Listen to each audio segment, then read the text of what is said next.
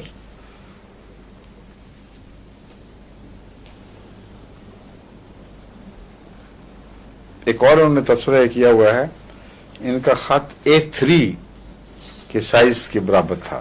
نہیں میں اپنی یادداشت کا بتایا ہے کہ مجھے یاد ہے اتنا تھا، اور اس کے کناروں پر پھول گل بوٹے بنائے ہوئے تھے انہوں نے. وہ خط کہاں گیا؟ حضور آپ نے لکھا ہوا تھا خط محفوظ، تو وہ ان کے پاس محفوظ ہوگا. اچھا اچھا، آپ کے پاس غیر محفوظ ہوتے ہیں. نہیں مجھے تو نہیں پتا کہ میں نے اچھا ٹھیک رکھنے ہیں نا. ٹھیک.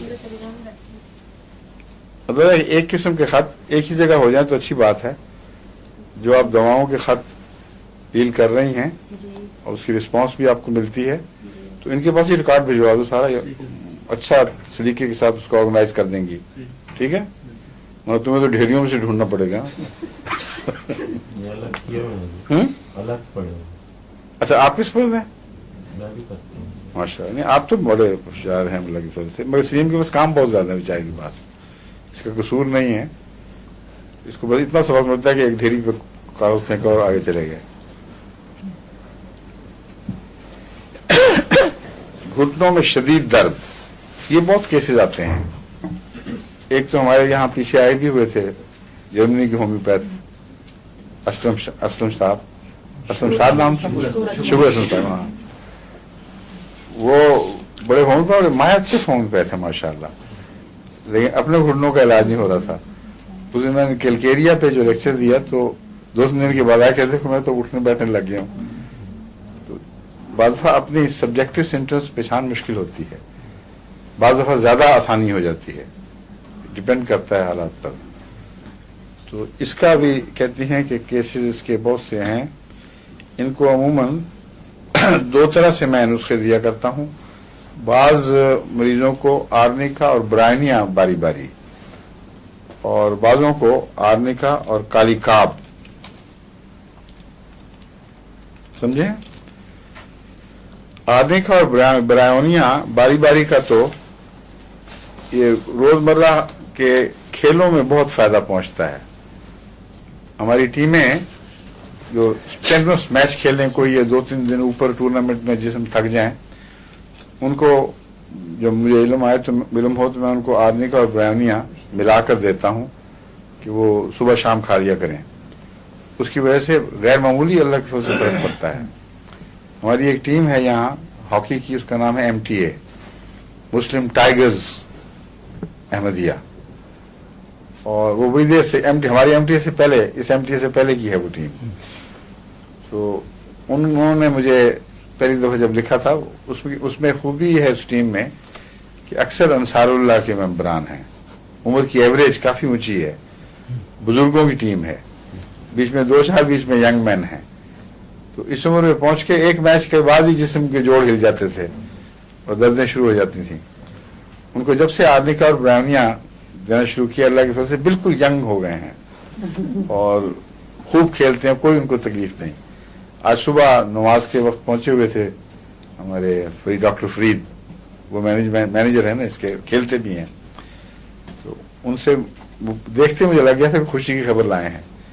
ایک ٹورنامنٹ تھا یہاں کہیں، اچھا ٹف ٹورنامنٹ، اور اس میں وہ شامل ہونے سے پہلے انہوں نے کہا کہ اللہ کی فضل سے ہونے والا ہے تو آپ دعا بھی کریں، اور باقی دعا تو وہ استعمال کرتے ہی تھے.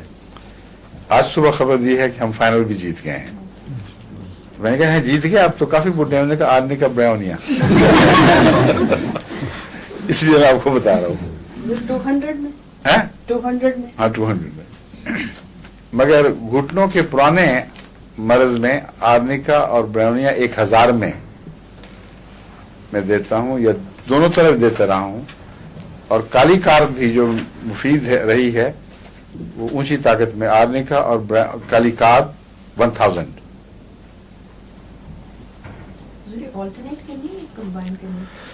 میں کالی کارب کو تو میں ہمیشہ آلٹرنیٹ کرتا ہوں، لیکن آرنیکا اور برائنیا کو دونوں طرح دیا ہے. جہاں تک 200 کا تعلق ہے ملا کر دیتا رہا ہوں اب تک اور فائدہ مند ہے، اور جہاں 1000 کا تعلق ہے وہاں آلٹرنیٹ کرنا غالباً زیادہ بہتر ہے. اور کالی کام میں تو بہرحال آلٹرنیٹ کرتے ہیں. حضور آرنے کا برانیہ سے مجھے بھی فائدہ ہوا تھا. وہ اچھا؟ انصار اللہ کا جو اجتماع ہوتا ہے نا, ہے تو انصار اللہ کی. وہ سال میں ایک دفعہ بھاگتے ہیں ہم لوگ. ہاں وہ ٹھیک ہے. تو وہ کافی اسے میں نے فوری دی ماشاء اللہ. تو فائدہ ہوا. نہیں بہت دفعہ بہت نمایاں فرق پڑتا ہے.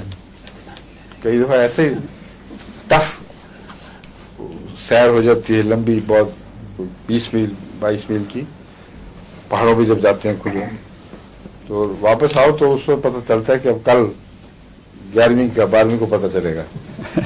لیکن مثلا مجھے یاد ہے ایک دفعہ اسکاٹ لینڈ میں گئے تھے, بہت لمبی سیر ہو گئی تھی. جو سینسا موٹر میں ساتھ ساتھ پھر رہے تھے آگے آگے, تو ان کی موٹر کی رفتار آہستہ تھی بہت, لیکن پھر بھی اس کے ساتھ کیپ اپ کرنا زیادہ ایفرٹ کو چاہتا تھا.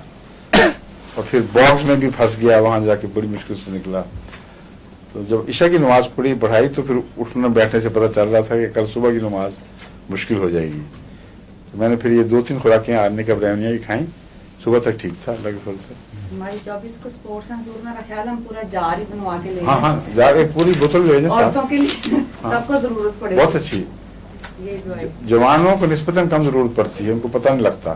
ان کے مسلز میں جو مسلز ایک انرجی کو استعمال کرتے ہیں, اس کا جو بریک ڈاؤن ہے اس کا واش ہونا وہاں ضروری ہے.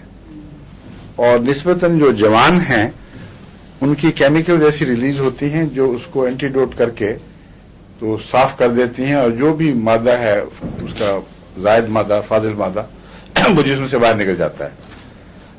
اولڈ ایج کے متعلق جو ریسرچ ہو رہی ہے لانگیوٹی کے اوپر, اس پہ بہت سائنٹسٹ ریسرچ آگے بڑھ چکی ہے.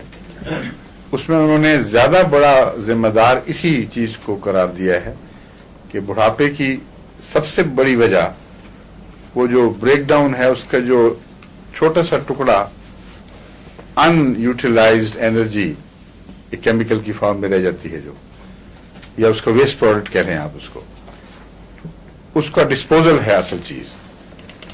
عمر بڑھنے کے ساتھ ساتھ یہ جو کیمیکل ریئیکشن سے اس کا ڈسپوزل, اس کی صفائی ساتھ ساتھ ہے, وہ نہیں ہو سکتی پوری طرح. اور وہ جب پیچھے ٹکڑا رہ جاتا ہے وہ کیمیکل, وہ کروٹ کرتی ہے مسلز کو بھی, بڑھاپے کی طرف لے جاتی ہے, اور اسی سے دردوں کے احساس پیدا ہوتے ہیں. تو اس لیے آرنے کا برہمنیہ اس پہلو سے بھی بڑی مفید ہے. لمبا عرصہ استعمال کریں تو جو عام مسکولر فلیبینس آنی چاہیے وہ نہیں آتی, اس کو بہت نمایاں فرق پڑتا ہے خدا کے فضل سے. تو ہر عمر کی دوا ہے, مگر زیادہ تر انصار کی طرف جتنا جائیں آپ اتنا ہی زیادہ مفید ہوتی چلی جاتی ہے.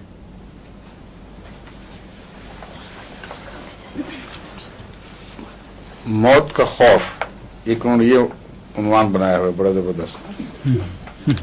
یہ تو جس طرح ہوتا ہے نا چیپ ناول,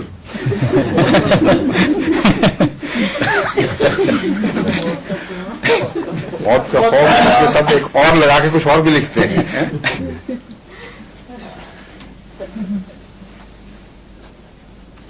یہ تکلیف اکثر و بیشتر عورتوں کے خطوط میں پڑھی جاتی ہے,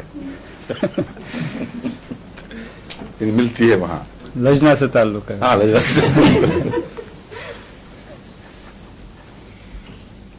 کہتے ہیں ایک دفعہ ایک 75 سالہ خاتون کو یہ وہم ہو گیا تھا کہ وہ اچانک مر جائیں گی,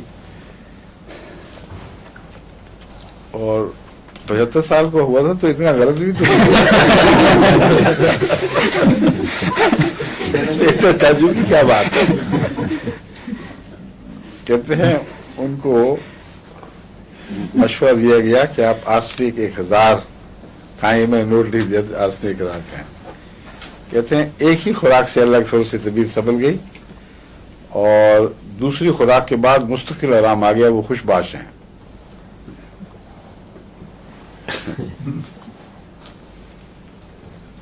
ماشاء جرمنی سے کہتی ہے ایک بہن کا خط آیا ہے کہ اللہ کے فضل سے بالکل نارمل ہے.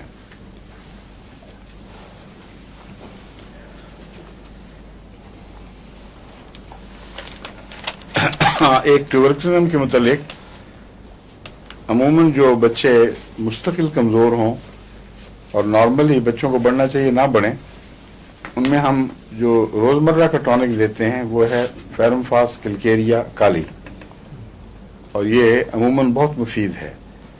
لیکن اگر گہری بیماری ہو، کیونکہ نارملی تو بچوں کو بڑھنا چاہیے، تو اس میں بیسیلینم بیسیلینم کی ضرورت پڑتی ہے، اور اکثر میں رائزنگ پوٹینسی میں دیتا ہوں. رائزنگ پوٹینسی کا مطلب ہے 200 کی 2 خوراکیں، پھر وقفے کے بعد 1000 کی 2، پھر 10,000 کی 2، پھر 50,000 اگر میسر ہو تو اس کی 2، پھر 1,00,000 کی 2 خوراکیں وقفے سے، یہاں تک کہ 2 سال میں یہ کورس میں مکمل کیا کرتا تھا. اور اس کے بعد ٹوبرکلوسس یعنی سل کے خلاف مستقل ریزسٹنس پیدا ہو جاتی ہے اللہ کے فضل سے، اور بہت سی دبی ہوئی سل کی بیماریوں جن کا سل سے تعلق ہو ان بیماریوں میں یہ مفید ہے. یہ جو السریٹو کولائٹس ہے اس میں اب آج کل تجربے کر رہا ہوں اس پر. السریٹو کولائٹس میں جو علامتیں تھیں وہ مجھے دبے ہوئی سل کی علامتوں سے ملتی نظر آ رہی تھیں. تو میں ایک ہمارے ریسرچ اسکالر ہیں احمدی جو السریٹو کولائٹس میں پی ایچ ڈی کر رہے ہیں، وہ میرے پاس آئے کہ آپ کے نقطۂ نگاہ سے ہومیوپیتھیکلی مجھے بتائیں کہ یہ کیا چیز ہو سکتی ہے.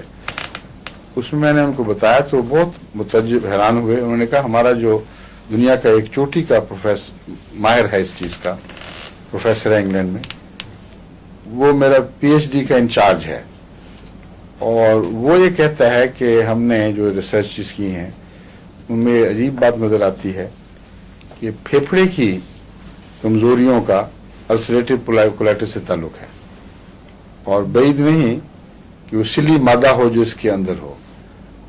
تو یہی چیز ہومیوپیتھک اسٹڈی سے ملتی ہے. ایک گہری بیماری اگر سپریس ہو چکی ہو تو جس طرح وہ اظہار کرتی ہے اپنا، اس سے پہچانا جاتا ہے. جس طرح انتڑیوں کی سل ہو جائے کسی کو تو اس کا کوئی علاج نہیں ہے، وہ اس سے معروف ہوتے چلے جاتے ہیں. یہ السریٹو کولائٹس میں بھی انتڑیوں کے بعض حصے معروف ہو جاتے ہیں. اس میں 2 نام ہیں اسی بیماری کے. ایک نچلے حصے کی بڑی آنت میں ہو تو اس کو غالباً السریٹو کولائٹس کہتے ہیں. ایک اوپر کی انتڑی میں ہو اس کو کیا نام ہوتا ہے دوسرا؟ کرونز ڈیزیز. ہاں، کرونز ڈیزیز. تو یہ ڈاکٹروں کے پاس تو یہ ہے کہ وہ حصہ کاٹ کے اس کو الگ کر دیں، اور پھر یہ بیماری پھیلتی نہیں، پھر ختم ہو جاتی ہے. اگر سارے معروف حصے کو کاٹ کے الگ کر دیں تو مریض شفایاب ہو جاتا ہے، ورنہ اس کو گہری ہارمونز دینی پڑتی ہیں اور اس کی وجہ سے ساری زندگی محتاجی ہے. اور جو یہ بیماری اس کی جھلیوں کو کروٹ کرتی ہے، یعنی اس کو رگڑ کے جس طرح اوپس کے جو صحت مند خلی ہیں ان کو اس میں اجابت میں نکالتی جاتی ہے. اس میں ٹکڑے ٹکڑے ملتے ہیں، چیتھڑے بھی ملتے ہیں، جیسے چھچڑوں کی طرح بھی چیزیں آتی ہیں. تو اصل میں وہ انتڑیوں کی جھلیاں جو ہیں وہ کٹ کٹ کر وہ فضلے میں شامل ہوتی جاتی ہیں. وہ جو ننگی ہو جائیں تو پھر وہاں سے بلیڈنگ شروع ہو جاتی ہے. اس بلیڈنگ کو روکنے کا ان کے پاس کوئی علاج نہیں سوائے اس کے کہ اس کو وہ یہ دیں اسٹیرائڈ ہارمونز ہی ہوتی ہیں نا. تو وہ بالمستقل اور پھر پھولی ہوئی بدمزہ زندگی کافی مصیبت بن جاتی ہے. اس کا اگر اور علاج نہ ہو تو اس کو کاٹ کر دونوں طرف سے برابر ٹکڑا نکال دیا اور آپس میں جوڑ دیا، پھر کہتے ہیں وہ اسے نجات مل جاتی ہے. لیکن ہومیوپیتھی میں جو میں تجربے کر رہا ہوں اس میں میرا خیال ہے کہ رائزنگ پوٹینسی میں بیسیلینم دے کر پھر دوسرے علاج ساتھ کیے جائیں. ان میں ایک پاسبلٹی مرکسول کی بھی ہے، وہ بھی مرکور میں نے دیکھی تھی، اس کا فائدہ نہیں ہوا. مرکور اس لیے دی تھی کہ خون اگر زیادہ جو آ رہا تھا، مرکری میں عموماً لکھا جاتا ہے اگر خون زیادہ ہو اور نمایاں ہو تو اس میں 2 دوائیں ہیں جو چوٹی کی ہیں. کون کون سی ڈاکٹر صاحب؟ خالی خون کی پیچش، ایکونائٹ. یہ دیکھو کیسی قابل ڈاکٹر بن رہی ماشاء اللہ. ڈاکٹر صاحب یو شوڈ بی پراؤڈ. نہیں